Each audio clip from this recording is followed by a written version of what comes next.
Hello students, मैं अनुभा गुप्ता और आज हम डिस्कस करने जा रहे हैं sp3 हाइब्रिडाइजेशन कि sp3 हाइब्रिडाइजेशन क्या होता है।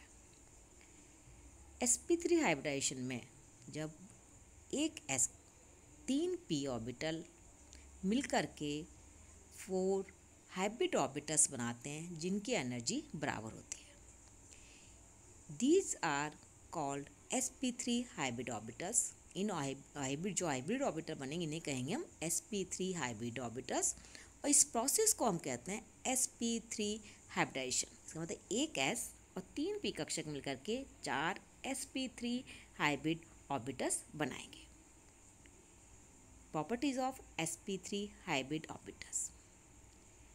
इन चारों sp3 हाइब्रिड ऑर्बिटल्स की एनर्जी बराबर होगी और शेप बिल्कुल समान होगी, इक्विवेलेंट शेप एंड एनर्जी। जो बॉन्ड एंगल होगा इनके बीच में वो होगा 109 डिग्री 28 मिनट्स। ये 4 sp3 hybrid orbitals are directed toward the corner of a regular tetrahedral. ये जो 4 sp3 हाइब्रिड ऑर्बिटल्स होते हैं वे टेट्राहेड्रल के चारों कोनों की ओर डायरेक्टेड होते हैं। तो इसके अंदर जो शेप होगी मॉलिक्यूल की वो होगी टेट्राहेड्रल। हाइब्रिड ऑर्बिटल्स के अंदर 25% s करेक्टर होता है और 75% p करेक्टर होता है, मतलब p ऑर्बिटल्स के इसमें ज़्यादा गुण होंगे। एग्जाम्पल्स हैं CH4, NH3, H2O, NH4, BF4- और काफ़ी इस एग्जाम्पल हैं जिनमें sp3 हाइब्रिडाइजेशन होगा। लेकिन सिर्फ डिफरेंस ये है कि यदि sp3 हाइब्रिडाइजेशन है और 4 सिग्मा बॉन्ड हैं तो शेप होगी टेट्राहेड्रल, और यदि एक लोन पेयर है और 3 सिग्मा बॉन्ड हैं तो शेप होगी पिरामिडल। यदि 2 सिग्मा बॉन्ड हैं और 2 लोन पेयर हैं तो शेप होगी V shape. NH4+ 4 sigma bond है अगेन तो शेप होगी टेट्राहेड्रल। तो जो शेप होगी वो लोन पेयर और हाइब्रिडाइजेशन पर डिपेंड करेगी। अब हम एग्जाम्पल लेंगे इसके एक्सप्लेन करने के लिए। अब सबसे फर्स्ट एग्जाम्पल हमने लिया है BF4-। BF4- के अंदर जो सेंटर एटम है वो क्या है, बोरोन। बोरोन का ग्राउंड स्टेट में वैलेंस शेल इलेक्ट्रॉनिक कॉन्फ़िगरेशन है 2s2 2p1।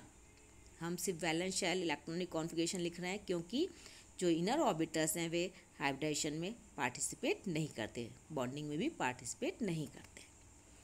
अब यहाँ पर है सिंगल इलेक्ट्रॉन एक ही है, बॉन्ड बनाने हैं 4 सिग्मा बॉन्ड हैं।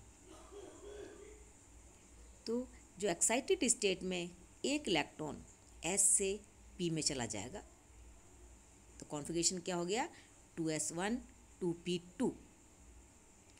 अब 3 इलेक्ट्रॉन है लेकिन S और P की एनर्जी में डिफरेंस है। अब बॉन्ड 4 बनाना है, इसका मतलब ये p ऑर्बिटल भी काम में आएगा। तो ये एक S और ये 3 p ऑर्बिटल ओवरलैपिंग कर करके हाइब्रिडाइज होकर के 4 sp3 हाइब्रिड ऑर्बिटल्स दे देंगे, जिनमें से 3 के अंदर तो सिंगल इलेक्ट्रॉन और एक है वैकेंट ऑर्बिटल। इन सब की एनर्जी लेकिन बराबर होगी। अब ये चारों sp3 हाइब्रिड ऑर्बिटल्स जो हैं 3 ऑर्बिटल तो करेंगे फ्लोरीन के p ऑर्बिटल के साथ ओवरलैपिंग। एक sp3 हाइब्रिड ऑर्बिटल एक फ्लोरीन के ऑर्बिटल के साथ, सेकंड sp3 सेकंड फ्लोरीन के साथ, थर्ड sp3 थर्ड फ्लोरीन के साथ ओवरलैपिंग कर करके 3 sp3p सिग्मा बॉन्ड दे देंगे। अभी जो वैकेंट ऑर्बिटल था यहाँ ये फ्लोराइड के साथ ओवरलैपिंग करेगा और एक कोऑर्डिनेट बॉन्ड बनेगा। और कोऑर्डिनेट बॉन्ड क्या होगा sp3p सिग्मा बॉन्ड। जो बॉन्ड होगा वो फ्लोरीन से बोरोन की तरफ होगा। इस तरह 4 बॉन्ड बन जाएंगे, 4 ऑर्बिटल होंगे।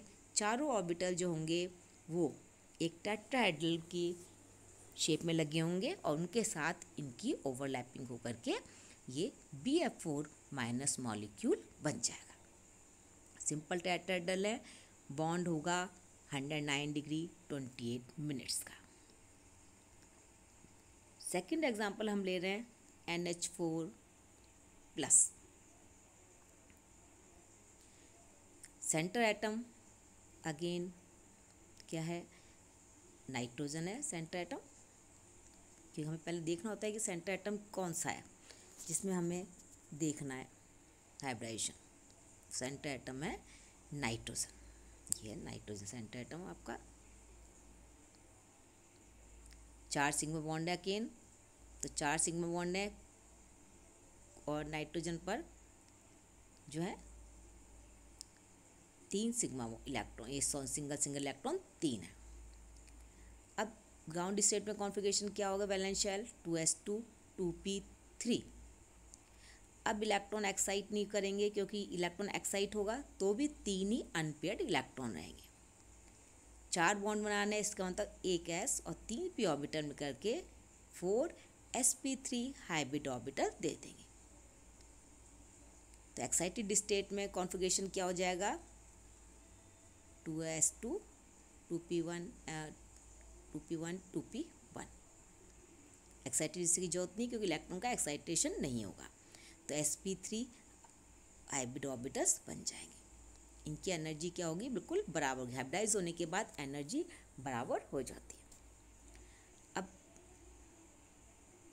एक sp3 में तो है लोन पेयर, बाकी 3 में सिंगल इलेक्ट्रॉन। तो जिसके अंदर लोन पेयर है, देखिए वो किसके साथ ओवरलैपिंग करेगा, वो करेगा H+ के साथ ओवरलैपिंग, और H+ के साथ करेगा। और कौन सा ऑर्बिटल होगा, s ऑर्बिटल। तो इस इलेक्ट्रॉन का ट्रांसफर होगा sp3 से s ऑर्बिटल में। तो ओवरलैपिंग किसके बीच में, sp3 s ऑर्बिटल के बीच में। जिनके अंदर सिंगल इलेक्ट्रॉन है वो एक एक हाइड्रोजन के s ऑर्बिटल के साथ ओवरलैपिंग करेंगे और 3 sp3s सिग्मा बॉन्ड इससे बन जाएंगे। तो टोटल बॉन्ड कितने हो गए, 4 sp3s सिग्मा बॉन्ड। तो ये देखिए 4 sp3 सिग्मा बॉन्ड है, 3 हाइड्रोजन है, एक H+ के साथ है और शेप है टेट्राहेड्रल। यदि 4 सिग्मा बॉन्ड है, sp3 हाइब्रिडाइजेशन है, तो शेप होगी टेट्राहेड्रल। थर्ड एग्जांपल हमने लिया है NH3 का। उन वाले में जो हमने पहले एग्जांपल लिए थे उनमें जो 4 ऑर्बिटल हो इस शेप में लगे हुए, जो 4 हमने लगा रखे हो इस शेप में लगे होते हैं, टेट्राहेड्रल शेप है।